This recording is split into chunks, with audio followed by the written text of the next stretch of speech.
Well, welcome everyone, and thank you so much for joining me here today in this space.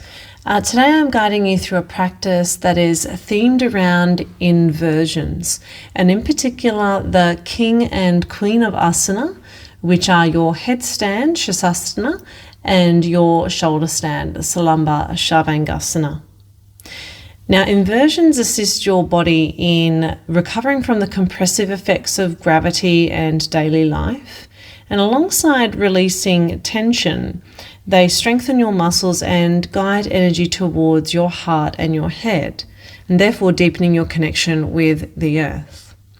Now, the invitation to invert yourself encourages movement away from habitual patterns, and this has a multitude of different benefits that range from the energy and revitalization that a headstand brings, that fiery energy, to the more cooling, calming and balancing energy that a shoulder stand brings.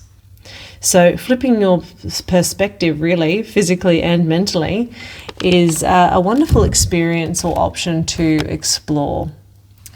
So we're going to begin by limbering the body a little bit. It's important that we don't just jump into inversions, but we make sure that we are prepared. And guiding you through here what's known as a swan sequence or swan flow. And this is a really nice one that targets all the muscles within your body and encourages the body to warm up. So we're going to position the body here at the back edge of the mat. Knees can be a little apart if you need some more space there. Feet can either be flat to the floor or toes tucked under. And we're going to just sink down nice and low with the hips heading towards the heels and the arms and fingers outstretched in front. So we're going to aim to work this sequence, synchronizing breath with movement, just to again cultivate not only the warmth physically in the body, but a little more mind-body connection here to make sure that we are well and truly present. So take a nice deep breath in and out to prepare. And then simply on your next inhale, bring the weight into your hands and roll yourself up into your tabletop. You can exhale here as you round over into the spine, tucking the chin into the chest. Another inhale follows as you lift up through the tailbone and chin, hollowing a little into the back. And then an exhale here is going to drive you forward into a variation of your upward facing dog. An inhale smoothly brings you back into that more extended tabletop. And exhale to round the spine over, nice and gentle. And inhaling as you sit back towards the heels, trying to maintain the length in your arms if you can. And exhale just to release a little more deeply towards the floor.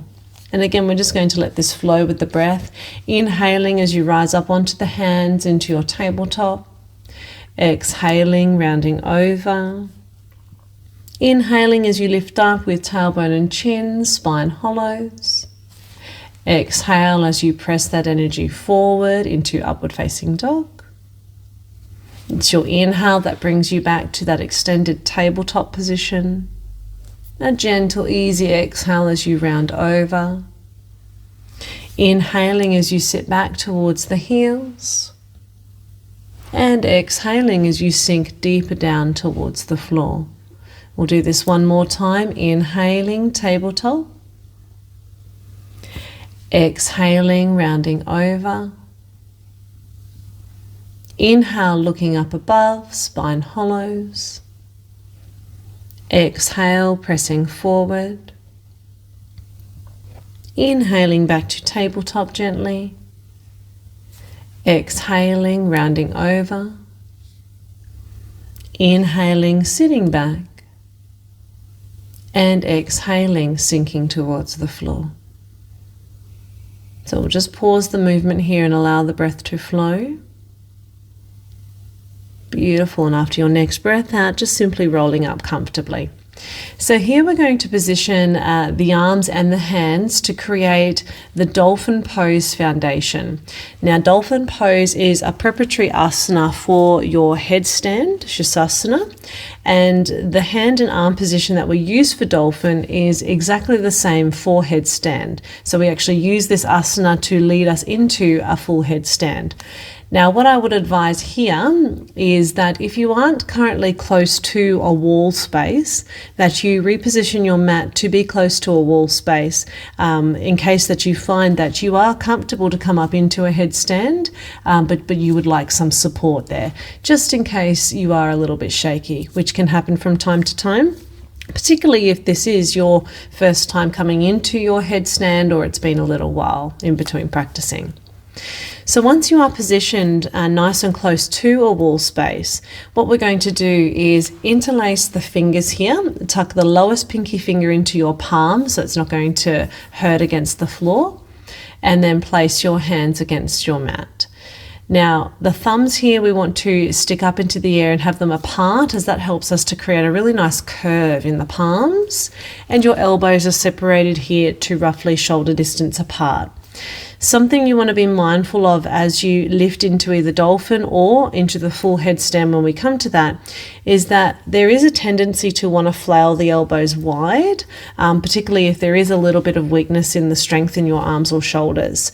Now, you want to make sure that we don't flail the elbows wide, otherwise we're placing excess pressure into our collarbones and into our neck, two areas that we don't want to be placing pressure on in either of these asana. So we want a really nice, strong, firm foundation to support from the ground up. Now, once you have that arm placement and you feel strong, you're going to separate the knees just like you would for tabletop or downward dog. Tuck the toes under to the floor, and when you're ready to allow the knees to lift. So just as you would for a downward dog position. So you'll notice here that your arms are, of course, shorter because we've got the forearms to the floor. So this will work a little more strongly into your shoulders. Gravity is going to be pulling down on them a little more strongly here. So breathe into the position and just give yourself time to get familiar. You don't have to hold this statically. You might be swaying a little bit. You might be cycling the legs if there's some tightness or tension there. And just explore letting the head initially dangle down loose. So we're wanting to create nice length in the back of the neck and to maintain that. Beautiful. Now this in itself is also an inversion. Although it is the preparatory position to Shavasana, you are working to stimulate your circulation and to guide that circulation a little more easily to the heart and to the head. Beautiful. Keeping eyes open and blinking here. Now when you have had enough, we would pivot the feet back a little further behind the body, lower the knees down to the floor, let the knees come nice and wide apart here, and just allow yourself to sink back into Mandukasana, your frog stretch. Now, with the head nice and low here, we'll just take a few breaths. Mandukasana is the counter position that we're going to be using today for both dolphin and Shavasana headstand if you do come into that. Beautiful. Now, when you're ready to, if comfortable, we're going to reapply that again with an added little extra. So setting up your foundation, feel nice and strong in your hands, your forearms and your shoulders. Lifting up your knees when you're ready to. Hips nice and high. Neck is long, head is dangling down like a ripe piece of fruit just hanging. And then what we're going to do here is approach placing the head to the floor as you would for a headstand from this position. So to do that, you're going to tuck your chin a little more deeply in towards your chest. So we're aiming here, the crown of the head to the floor and the back of the head to your hands. And then if comfortable, you're going to simply slide the back of your head into your hands. Your hands are going to wrap around your head, so the palms stay nice and curved. They're going to support the back of your head here, and the crown of the head should just be touching lightly to the floor. There will be an element of pressure because there is contact of the crown of the head to the floor, but you shouldn't feel that this is painful in any way. And that discomfort should be fairly mild if your arms are nice and strong. So if your foundation is strong, your head will feel supported the whole way through, even as we lift up fully into this. At any point, if you are not feeling that, that is your body telling you that it is not ready to come into this today, and it's your message to come out and to come to rest. So please honor that if that is happening currently in your body. Now here, however, if your head is to the floor, you are feeling strong in your foundation, you are supporting the back of your head with your hands, you can have a go at stepping your feet a little closer towards your base here, so towards your elbows and hands. And the idea is to get your hips to come nice and close to where your shoulders are, so that you can create a little more lengthen up through the spine. And this is going to add more pressure again, and it can be that positive pressure if your foundation is strong. Now, if all feels good here again, another option is to lift a foot off the floor, keep the knee bent, and to guide that knee closer towards where your hips are, where your shoulders are, and have a go at testing balance and seeing how this feels. If all feels good, you can swap this and balance it out to the other side, have a little play, tuning into the response of your body. And then bringing that foot down, we'll pivot the feet back, bend the knees to the floor and take rest again into Mandukasana. Keeping the head nice and low, we don't want to rush all that blood flow back down. We want to give it time just to balance out. Just taking a few breaths here. So ask yourself at this point if you feel like a headstand is something that you would like to enter into today. I'm going to give you the option in a moment to come into that full position if you feel like it is going to be something that you would like to honor in your body. If not, the previous positions we have just worked, please feel free to work them again, choosing what stage you would like to come into, or simply enjoy this time to rest. If you are coming now into your full headstand, we set up just in the same way, creating that nice firm foundation, interlacing fingers, pinky finger tucks in, thumbs pointing up to the ceiling, checking that the elbows are apart but not too wide, pressing the forearms and hands into the floor, feeling strong, feeling powerful here. This is the fiery energy that the headstand brings. When you're ready to, from tabletop, we're going to now lift the knees up off the floor, let the head just dangle loosely so we don't have to rush the stages here. Start to tuck your chin in towards your chest, and when you're ready to, we're going to glide the back of the head into the hands, capturing the head and supporting it, protecting it with the hands. And again, make any adjustments that you need to feel supported. From this position, you can have a go again at stepping the feet in. And then if you would like to, raising one knee or both knees off the floor along with the feet. You might hover a little with the feet just off the floor and the knees bent. And then please feel free to have a go at extending one or both legs vertically here into your full headstand. The wall space is there. If you get a little shaky, you might want to touch your heel or both heels to the wall just to steady the balance a little. That's absolutely fine. Engaging through your core and drawing the energy up from the earth into your feet and beyond. Breathe. Keep the eyes open and blinking. Just focus on one spot here along the floor.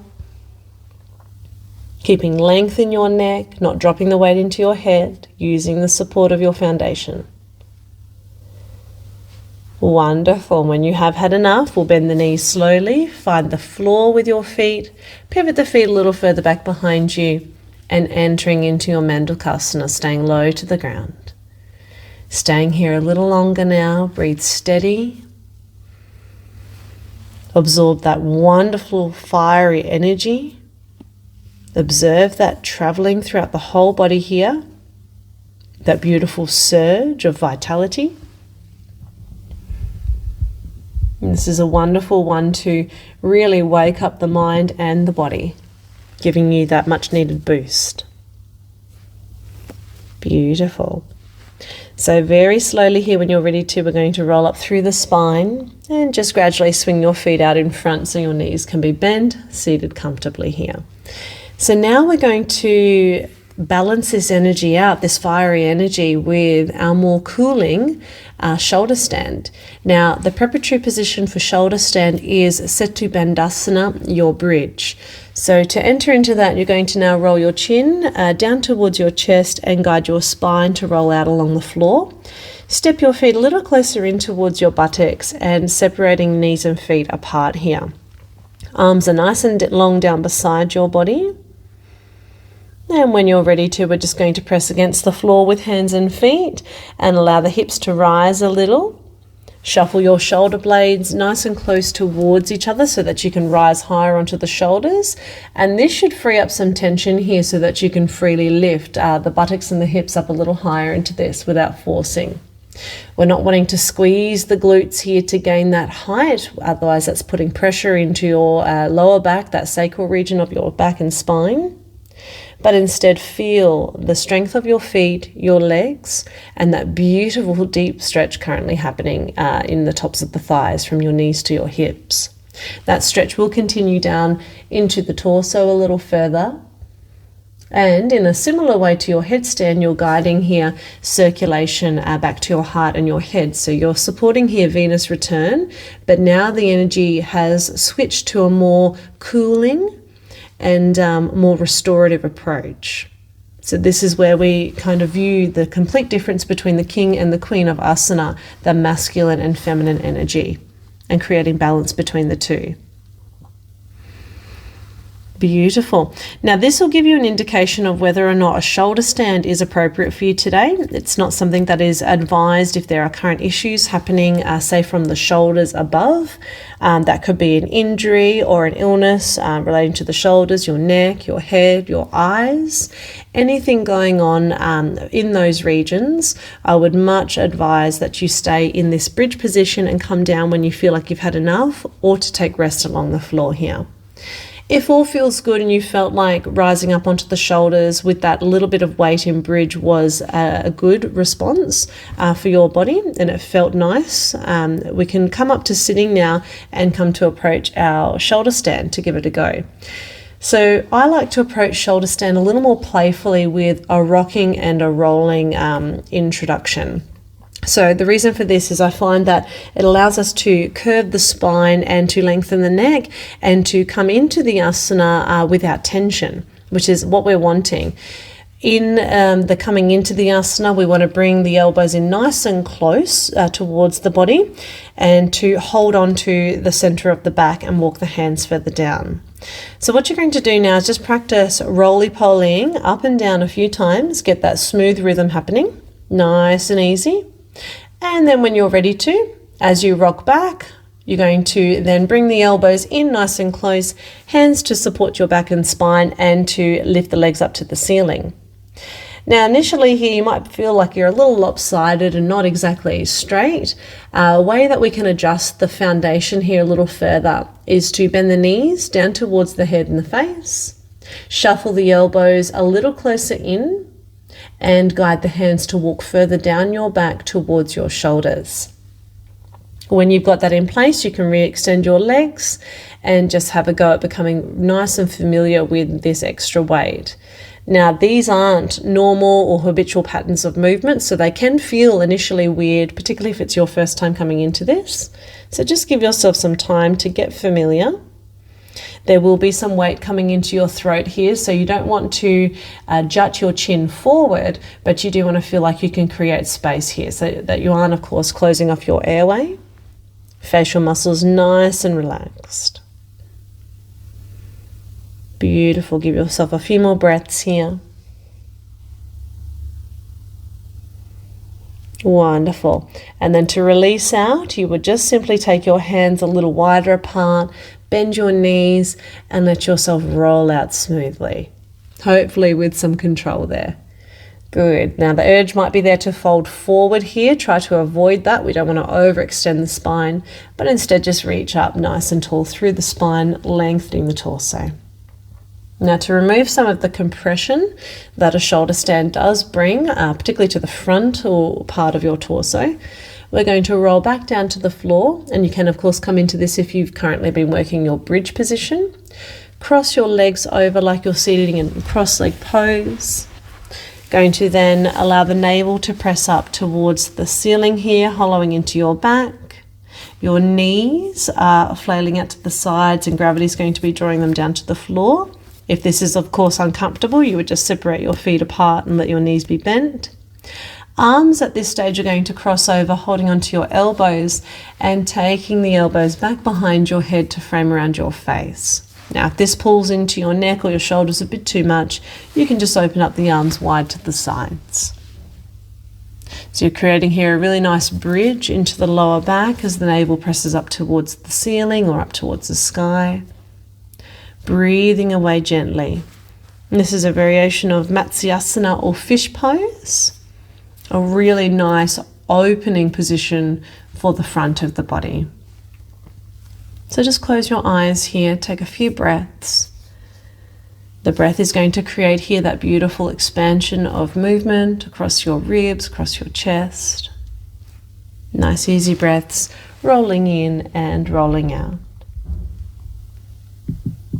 And just really enjoy here the effects, the after effects of both inversions. And those after effects can last quite a while. They are very powerful positions to practice. So slowly here, after your next breath out, you can just simply unravel your legs and your arms and allow yourself to come to rest into Shavasana here. Your eyes still closed down. And just allow all pressure to release here. Once again, observing the energy that you have created. So hopefully you have enjoyed exploring the wonderful benefits of the King and Queen of Asana here, your headstand and shoulder stand inversions.